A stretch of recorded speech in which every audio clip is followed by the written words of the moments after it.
This is me, a servant of God and a beloved brother to all those who belong to the greatest family in all of eternity, the family of God. I felt I should make this video in order to explain what my ministry is about, for the sake of those who are interested in what the Lord is doing through me. I will be talking about my journey so far and my plans. I have not gone into ministry blindly, I began with a well laid out plan. So it all started when I was about to enter university. My dad had just died and everything was going wrong. It seems I would never be able to get into school. I knew if I am to get admitted into school it would only take a miracle. So I asked God for this miracle and I made a promise to him.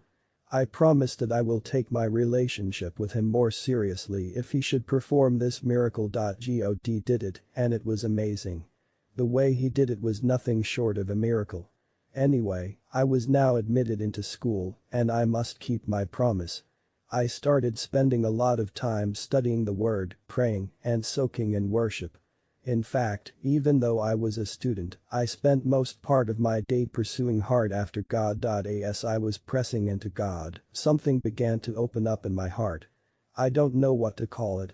Whether it's an inward knowing, a word of knowledge, or an inward vision, I can't really explain. I didn't see any vision, images, but it felt like I was caught up in a vision. I didn't hear any voice, but I was receiving certain knowledge. And this had nothing to do with anything I was reading or thinking about at that time. All I know is that it wasn't anything natural. God imprinted something in me, an inward vision or knowing, and then it began to open up to my consciousness. It was a prophetic experience, an inward revelation that slowly opened up to my consciousness over a month. By the time it is fully opened it gripped me so strongly that it intoxicated me. I would find myself laughing uncontrollably while I behold this thing in my heart. It was a sight of the body of Christ so filled with Christ's victory that she became stunningly glorious. Victory over every device of the devil. Victory over every one of her flaws. The body of Christ was filled with victory over greed, prejudice, hate, division, segregation, victory over mammon, and materialism. She was demonstrating such a great victory in a fallen world. As I behold this I said to myself, this is what the world needs, this is the solution to every problem. Oh, to be part of a community that has conquered greed and materialism to the extent that they give so willingly out of abundant joy. A people who love to share and care for one another. A people who know the way of victory over sin and teach each person to walk in it. Indeed, this is what the world needs. This is the salt that is needed in these bitter times. This is the glimmer of light, hope, needed in these dark days. Throughout this period I was consumed with an overwhelming feeling of hope. I was almost going about telling everyone that everything is going to be fine because something wonderful was about to happen. I thought the Lord was about to miraculously make the body of Christ turn into this victorious and glorious people I saw in this prophetic experience. I mean, if God was not planning on doing this, why then did he show it to me? I was so excited that the body of Christ was about to become so victorious and glorious. I could not contain my excitement. All of this happened during my first year in school. Still, in that first year, I continued in excitement, loving God and pursuing hard after him. One day while in a cab going to a morning lecture, I was looking out the windscreen and I had an open vision. In this vision I saw a group of people in fellowship, sharing Christ among each other. They were sitting on chairs arranged in a circle. It's difficult to tell who the leader is, all I saw was equality and mutual respect. They were all edifying each other, and you could see the joy of salvation on their faces. The fellowship was so beautiful, and then the vision ended. I was wondering what it was all about. Why did God give me this vision? Who are these people, and what is this group? But somehow I knew it is connected to the first prophetic experience. I had other prophetic experiences after these, and they are all connected.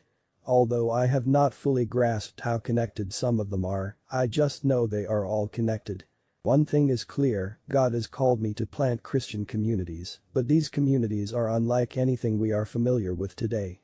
I realized I have to sit closely at God's feet to gather as much detail as I can. What he showed me about this community was so beautiful I don't think any man could do it. There was a holy fear installed in me, the fear of touching this beautiful work of God with the dirty hands of the carnal man and end up ruining everything. This work is so holy that I am scared of corrupting it with my carnal wisdom and human efforts. I still am, filled with this holy fear. As a result, I know I have to be very careful and do only as I am instructed. What I saw is so glorious that I fell on my knees, realizing no human ability can achieve this. This is greater than man, and I have to rely completely on God and follow him step by step. I didn't know how he is going to make all this happen and what exactly is my role in it. One thing I know is that I must sit closely at his feet and pay enough attention to learn all I need to know. I still had a lot of questions, so I spent the rest of my school days sitting at God's feet getting all the answers. Don't worry, it didn't affect my grade, I graduated with a very good grade. At the time of graduation, I had gotten a lot of answers, understood the series of prophetic experiences to some level, and I have done a lot of study and research on what God has been leading me into. I was so excited, I couldn't wait to start. However, while sitting at his feet I had gotten a roadmap. There are certain steps that the Lord wants me to take in carrying out this work. First, I must focus on building individual Christians and strengthen their relationship with God. I must help them to become caught up in the Godhead, at least to some measure. Then I would gather these individual believers together, if they are willing, and build them into small groups based on their locality. I realize building individual believers will require a lot of teaching. Writing down these teachings into books would make my work easier. The plan was to meet with them, refer them to the books, explain further and ensure they understood what is in the book. I felt it would make my work faster, so I decided I would write and publish some books. At this period I was already writing a book. Although I didn't intend it to be a book, it was just a study. From my first year in school, I had realized that writing down what I am studying helps me discover loopholes and allows me to meditate deeper and wider. As such, I was getting more revelation. So this encouraged me to write. By the time I decided that I am going to write and publish books, I have already gone a long way in writing on a particular subject I have been studying since my first year in school. Well, I wrote down a list of books to write, which I believe will be required in training and building up individual Christians. There were 10 books on that list, and immediately after I graduated I put all my attention into writing these books. I wanted to get them ready as soon as possible so that I can have everything I need to train and build individual believers. I didn't want to waste too much time writing books as that is not my main calling. It wasn't easy, the books were much, and I was trying to get them all ready over a short period of time. As such, I didn't have time to go search for a job, even though the pressure to do that was great. At times I succumbed to that pressure, abandoned the books for a while, and just try to do what society expects of me. But then I start feeling so restless and miserable that I had to go back to writing the books. These periods of deviation made completing the books cause more time than originally planned. Along the way, I realized there are even more books that I need to write. But at least I have written enough to focus on the phase of training and building individual Christians. I needed a platform to do this, and I was trying to see what would work. I tried different things until I finally started Oneness with God course on WhatsApp. That led to the School of Oneness, and then the Sun community. But all this is not my final destination. The final destination is the Christian communities that God showed me. To get to this final destination, the School of Oneness must grow and have students from many localities around the world.